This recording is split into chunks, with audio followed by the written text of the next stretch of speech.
it's Jen for Hip Kit Club, and I am working with the brand new to me, I just got them in the mail, June kits.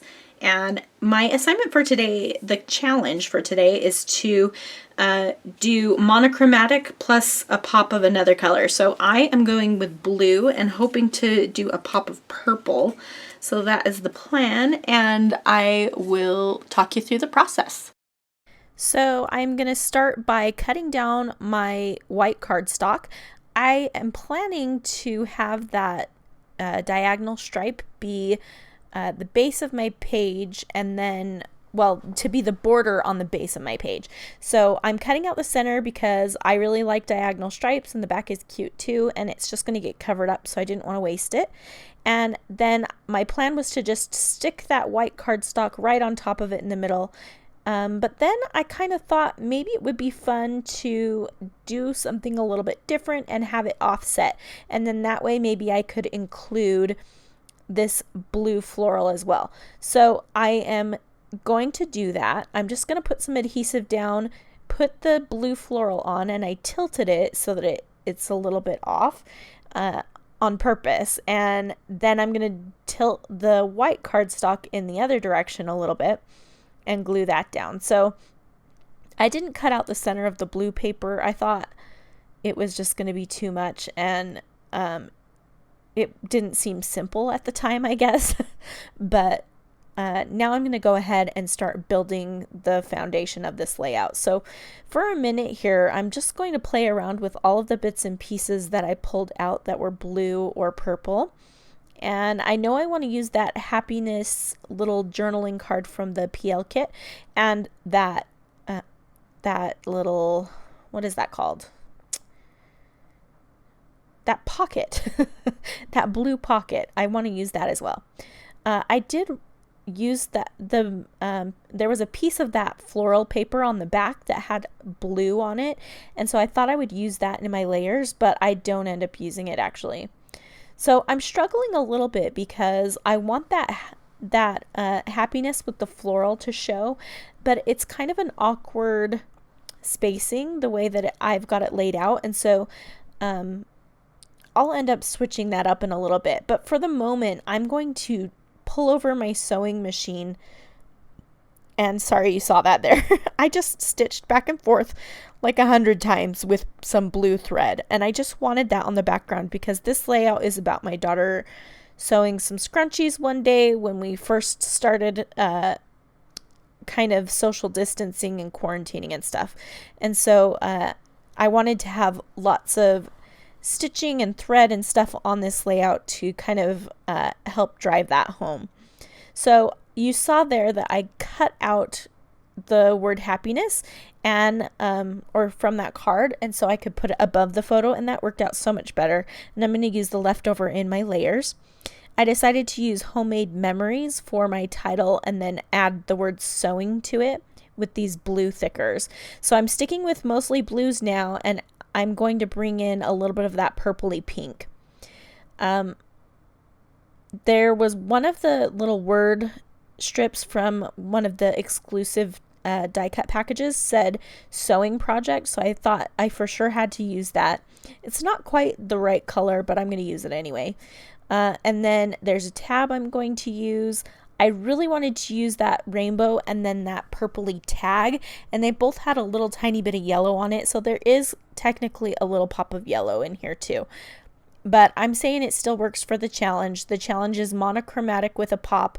My monochromatic was blue with a pop of purple, but there's also a hint of yellow as well.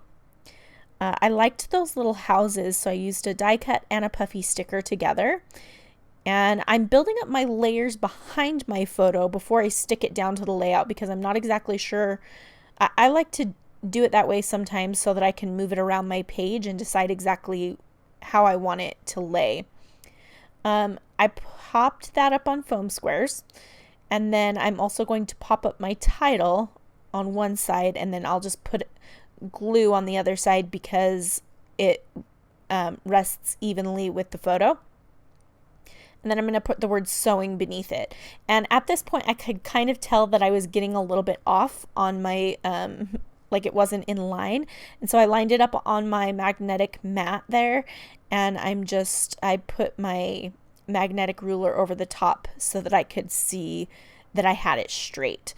And because everything else is kind of skewed, I've got the background skewed, my photo and the layers are skewed. I wanted the title to be straight. So I'm going to go ahead and pop up that rainbow as well. There are some rainbows that are stitched rainbows in the die cuts, but it just ended up working better with this one, even though the stitched one really fits the theme, but that's okay.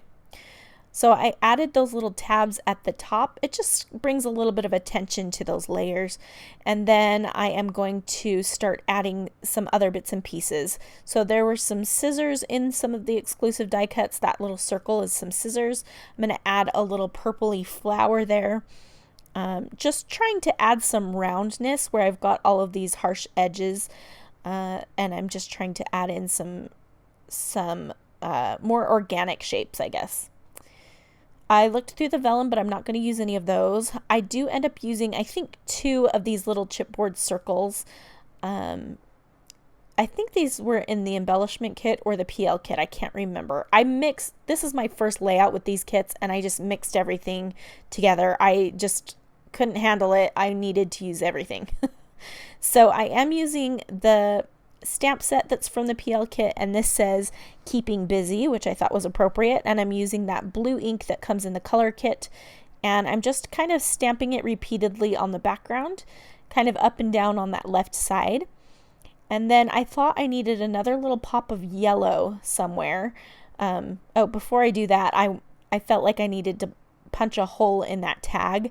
I actually kind of wish that I thread the tag, but I kind of wish I wouldn't have, because there's thread right below it in that little library pocket thingy, and I felt like it's just kind of too much, but it stays there. And then I'm also going to add some thread, so I'm adding some blue thread.